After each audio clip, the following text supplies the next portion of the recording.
You have a boat, and you guys go out fishing, and Spiro takes the lead on the boat. Yeah. What a jerk! Are you serious? Hold on a second. That's hilarious. Forget about it. Yeah. Okay, here we go.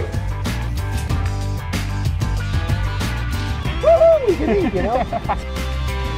I like them because they look kind of cool too. Bob Barker on. You might go Bob Barker on you out in the woodshed.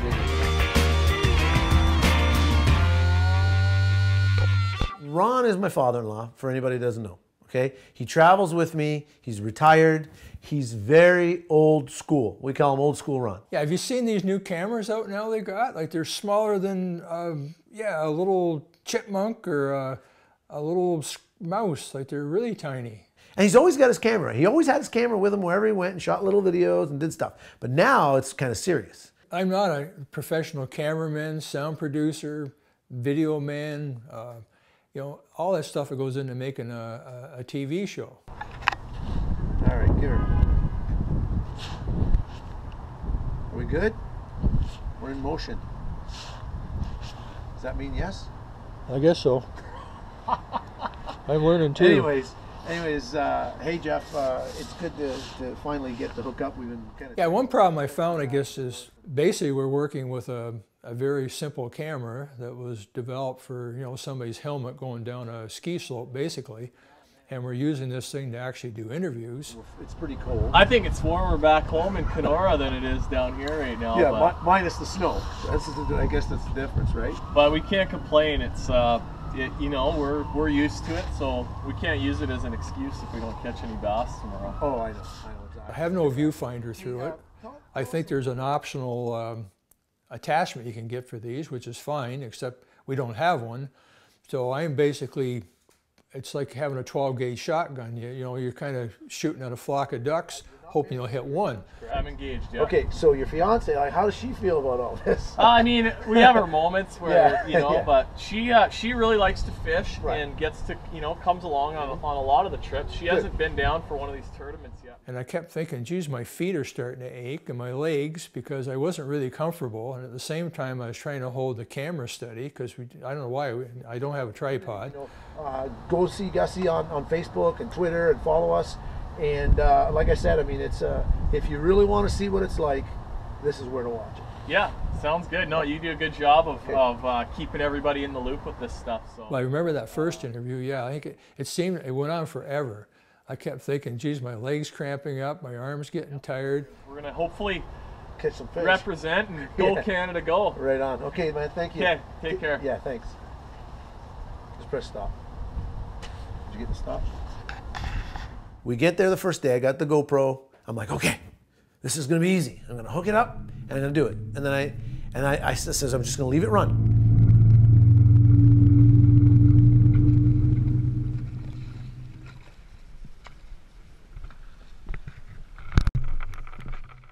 And I said I wasn't gonna, you know, pretend that it wasn't there so that I could, you know, just show raw footage of me casting.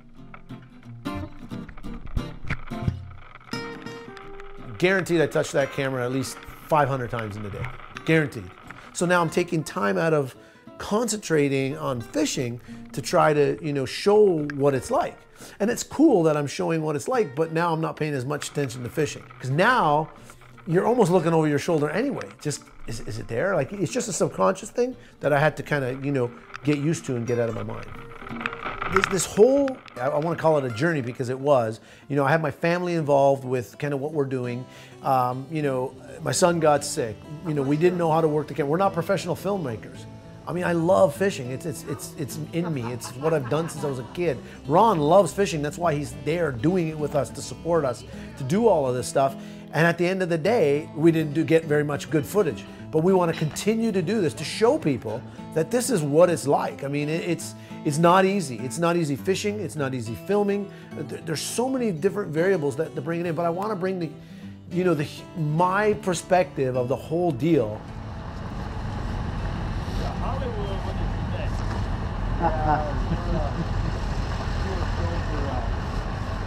All about going. It's not a television studio. Hollywood. I wish. Hollywood. Yeah. He's been called worse. Yeah, that's true. That's true. If I could catch some fish, that'd be good too. Once in a while, that helps.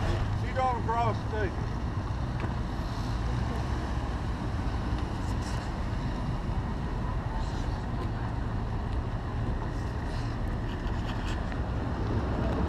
Okay, go get him.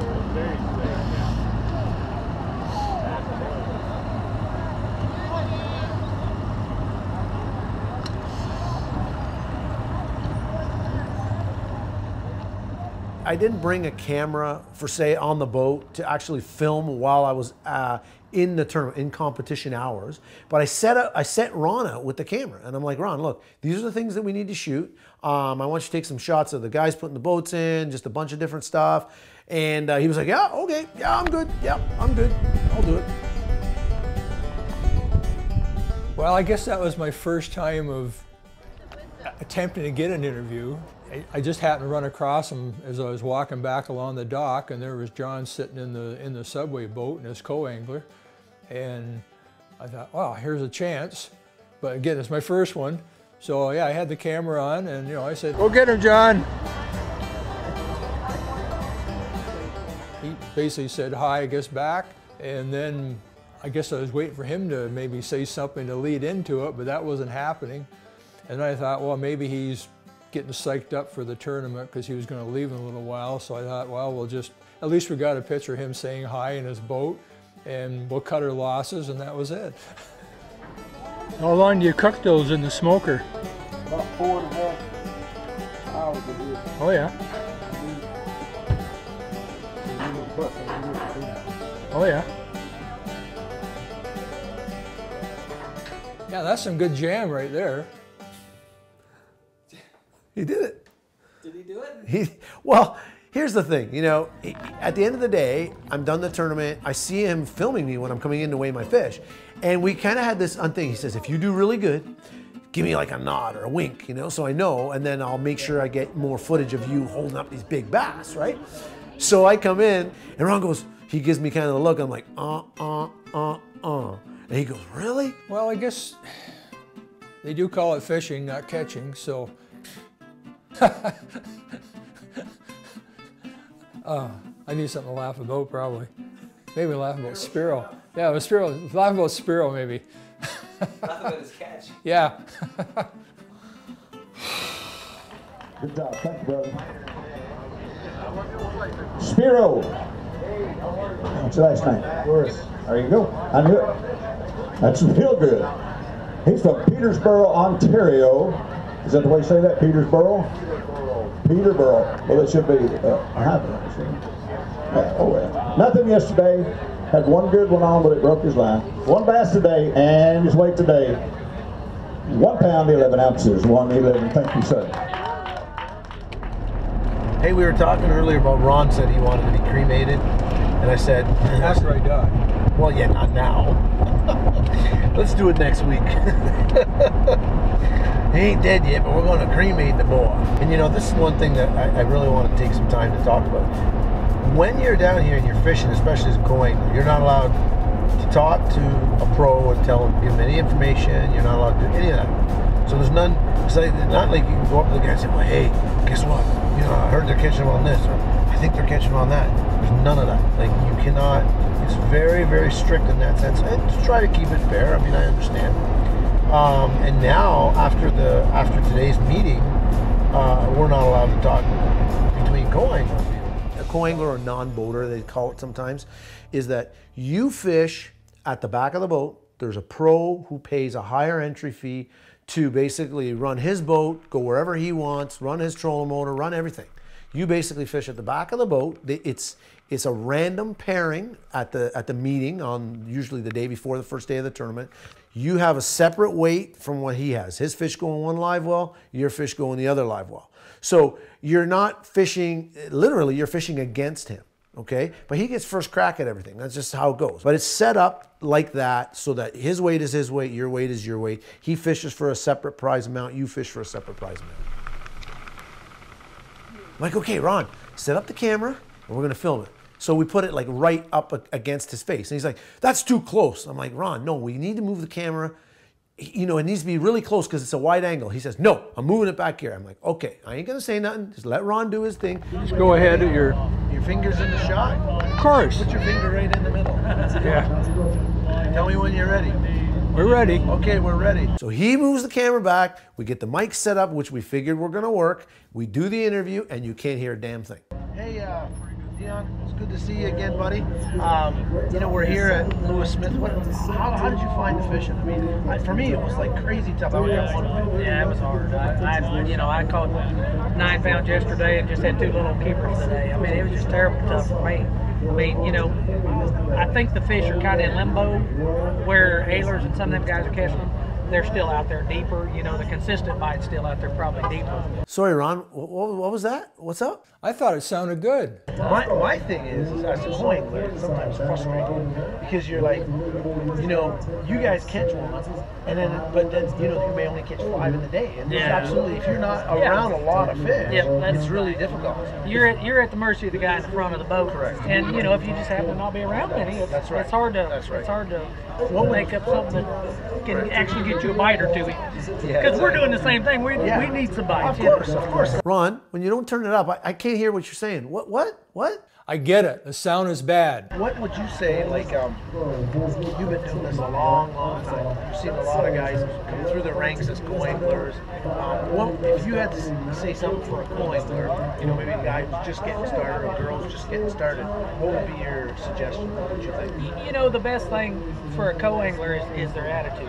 You've got to have a good attitude for a co-angler. You take what's given to you and you just deal with it. You have a good day no matter what takes place, and that's hard. That's hard when you're out there and the fish aren't biting and, you know, you're having a tough time. It's hard to keep a good attitude. Every good successful co-angler and there's several of them, you know, every good successful co-angler I ever fished with had a great attitude.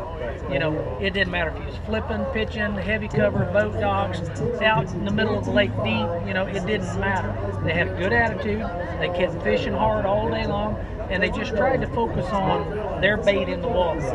I can't stand a co-angler that stands and watches me. You know, oh man, you're good at that. Boy, that was a pretty cast there. Don't pay no attention to what I'm doing. That doesn't make no sense. Focus on what you're doing. Like I say, every good co-angler I ever had 2 things on their side. They focused very, very well, and they had a great attitude. And that's what you got to do. You know, if I'm in there flipping a boat dock, you're going to throw at something else. You know, you're not going to flip a boat dock that I'm done with. You know, exactly. Because I probably hit all the key spots. Right. You know, but have a good attitude. Think, oh, there's one out in the middle of that pocket right there. Exactly. And you just got to have a good attitude and stay focused and catch every bass that bites you, because your odds are not going to get easy opportunities. Right. So, you know, that's the way I look at it. You know. Okay. Well, that's coming from one of the best. I mean, you know, I fished with you before. We never had a good day there either. You called me a jinx. I remember that. I'll never forget that. But on Lake Norman, it was a bad day. It was a bad day. And I mean, but that's just how it is. And I know from, you know, fishing as a pro in Canada that that's just how it is. You're gonna have your good days and you're gonna have your bad days. Fishing's fishing. I mean, you know, it doesn't matter how well you're on them day by day. It can just happen. You know, just first thing you know, I just didn't get bit. You know, and that happens. So. Okay, great. Well, thank you so much, Dion. You betcha, buddy. Take care. Thank you. Thanks.